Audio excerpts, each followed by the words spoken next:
everybody, welcome to the channel. It is me, Andre Salazar. You're watching The Art of Comics, and today we're going to talk a little bit about equipment. We're doing a video titled Fountain Pens, the Primer, and what I'm going to do is talk to you guys a little bit about fountain pens, what I have, and maybe to get you started on this if you're interested in this little micro niche hobby. I'm heading out to Japan in 5 days. Go, Diaz. Okay, so ohayou gozaimasu.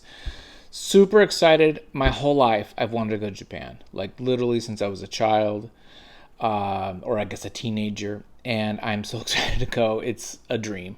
So one of the things I'm going to go, and I'm going to get some freaking pens. Because the Japanese and Germans, for some reason the Japanese culture and German culture are very into precision. They're into things that are kind of just precise, and there's their artistry to like their manufacturing and their creation. In fact, I'm just looking at this Calco pen I had. This is German, right? So there's Germany and there's Japanese, and we'll share a little bit about what I have, my favorites, and all that kind of stuff. We'll also maybe talk a little bit about pens. One of the things you learn about fountain pens when you start off is there's different ways to load them. There's different writing styles. There's different nibs. There's all these different parts. So let's just kind of walk through what I like, what I don't like, and what's my favorite. So we'll start with just the pens themselves. These first two pens are German pens. These are called Lamy. These, out of all these pens I have, and I have a couple others that I'm not sharing, but out of all these fountain pens, I would honestly say that the Lamy is the best. It's my favorite daily writer, meaning this is the one that I pick up to write for work. This is called the Safari. There's different colors. They're run around 20 to 30 bucks. And this is the All-Star. Is that right? Yeah, All-Star. Now, the differences are really, they're almost identical, except for this one's a little thicker, but it's not necessarily heavier. Maybe a little bit heavier. It's kind of like this little aluminum thing. Not a huge fan of these colors, but they were on sale, and usually what I do is just whenever I see them on sale for like 17, 20 bucks, I grab one. So they're usually the ones that are sale are not the best colors, but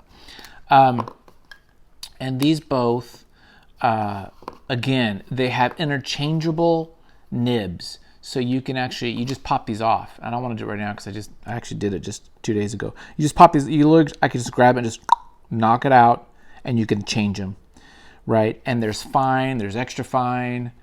So this is a extra fine. Here's a fine. You really can't tell, right? I mean, can you tell much of a difference? If I do a lot of lines, you might be able to tell. Yeah, I guess you can tell there on that. I actually like the smaller extra fine. They have like a brushed metal dark, and they also have kind of a stainless steel kind of chrome color. I don't know if the metal type makes a difference. They do have a bit of a texture to them. When you write with them, there's a little bit of grain to it. The other thing to note about fountain pens is the paper. Because paper is like, we don't really talk about paper as much, but it's critical. Because if you have different paper, like say this paper here, this is like a notepad, right? This, I should do it on a page that I already have something on. This is going to feel different, and the ink will behave differently than this pen, okay?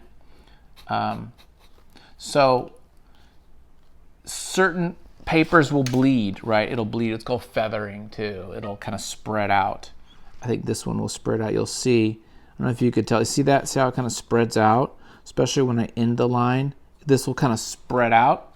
Some papers won't at all spread. Like this paper doesn't spread out much. This sketch paper will though, right? So you got to think about the types of paper you're using, the types of ink, and then the fountain pens. Now, there's also different types of loaders. So most pens start off with like a little cartridge you just slap in. The cartridges are for like beginners, dude. You don't want to use a cartridge. Once you start getting into this, you want to get ink, right? So you want to get like some sailor ink, which is Japanese. This noodler ink, which I think is I don't know what country this, oh, UK, so this is British. You know, there's different types of inks you want.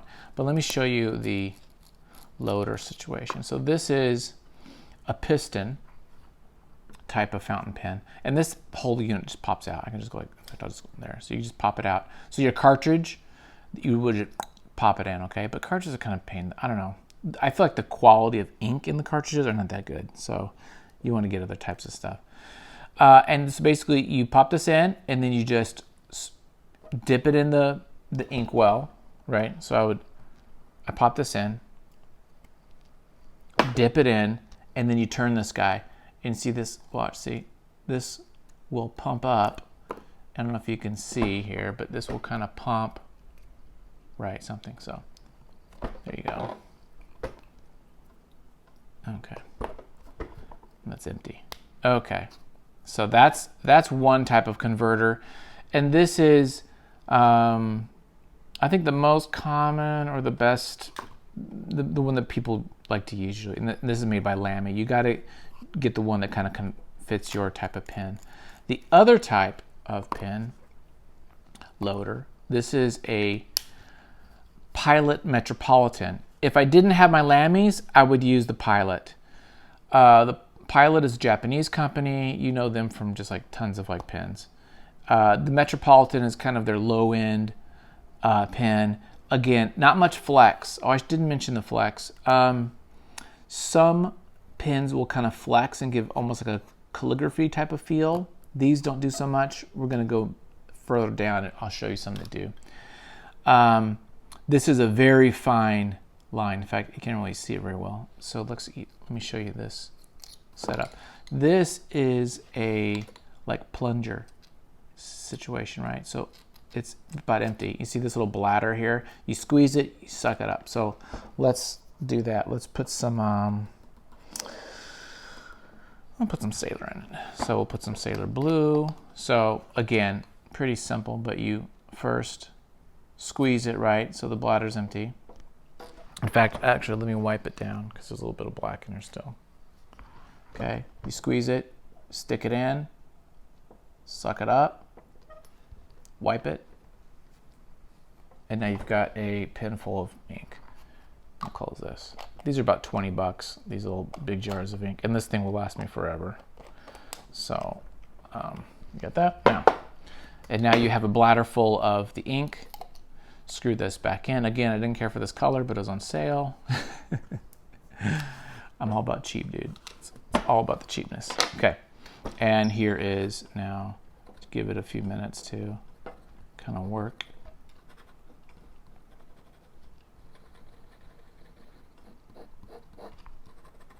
Let that sit for a minute or two.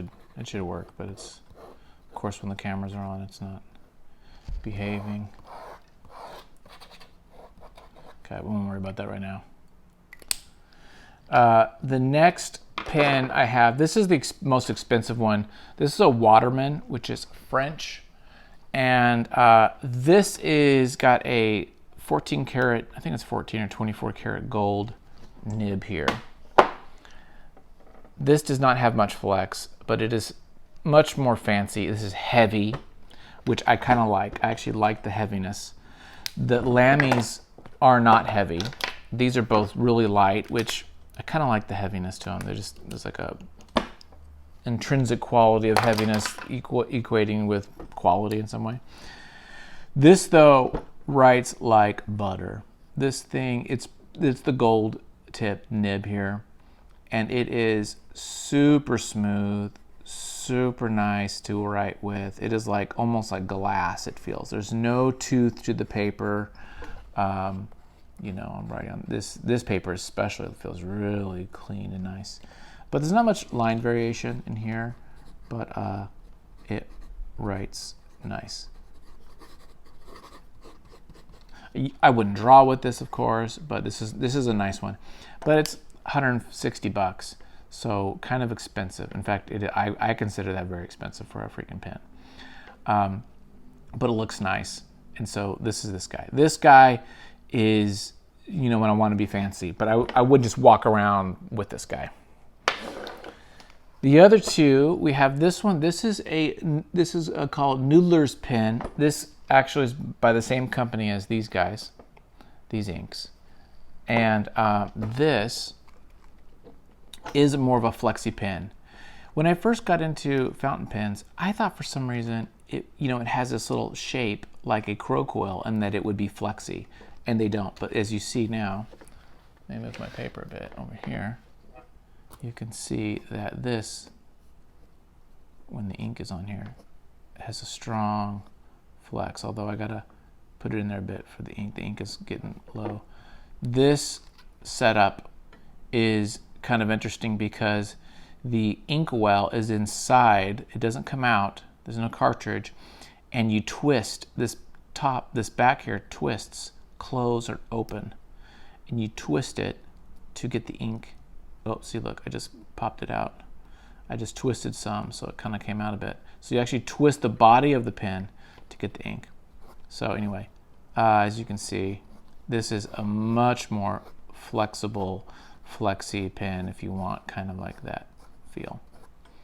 Noodlers. My only issue with it, and I actually kind of like the size, it's kind of small. Smaller than the Lami's or the Pilot. The issue with this pen is it's very light. It's all plastic. It's super light. If this was metal, I think I would like it more. It just feels cheap, to be honest. It feels cheap. There you go. The last pen is another flexi pen. This one is an independent company. What is it called? FPR, and there's a fountain pen group on a website. If you put FPR.com or something like that, you'll get their website, and they sell pens, and so they actually make pens too. So this I'm using this other ink, this ink here, Sunset Glow, but this has a big flex too in it, so you can see that kind of flexiness to it. It is a little light, and it's made out of like a hard rubber. I forgot what they call it, but it's like a rubber, so it has a little bit of a strange smell to it, a little bit. I do like this pen though. It's fun. Sometimes it acts up a little bit. There is a lot of tooth to it. You feel it. It's not smooth. The really smooth one is the Waterman. The others all you can kind of feel the texture to it. So, and this one loads with a converter, I think, plunger. Yeah. So this one has a plunger. So this one actually, you push it down. So the other ones you twist. This one you kind of push down. So whoa, like I just did just now, right? So you kind of push it down. I'll just push it all out. Put it in, suck it up. So there's different devices for loading your pen, and there's different types of nibs. You can change these out, of course, fine, extra fine, medium. If my Waterman was a finer line, I would probably like it more. But unfortunately, their Waterman is a medium, and it's just too thick because I write kind of small. I wish it was fine. You'll notice that the finer, smaller, narrower nibs usually cost a little more. So this was $150 or so for a medium. I think for the fine it was like $180 or $200. So I just didn't want to pay that differential, but I kind of regret it. So there you go. That's the kind of primer on pens. There's size, weight, nib, types of mechanisms to load the ink. Also note the paper is very important. As far as inks go, big fan of Sailor ink. It is very good. This Dr. Martin Ocean, I'm kind of on the fence. I love the carbon ink. This is completely waterproof, water resistant, and it is awesome. The noodle ink is very pretty. There's some great colors to it, but it is, yeah, this is actually pretty affordable too, like $11 on it on Amazon. And this is a pretty ink, but another Japanese brand. So in 5 days, I'm going to be in Japan. I'm going to buy probably an ink or two and a pen or two. I'm excited to get a bunch of other stuff, and I will be sharing videos of that trip shortly. So I'll probably be sharing a video Monday or Tuesday with you guys on the channel. So thanks for watching and take care. Bye, guys.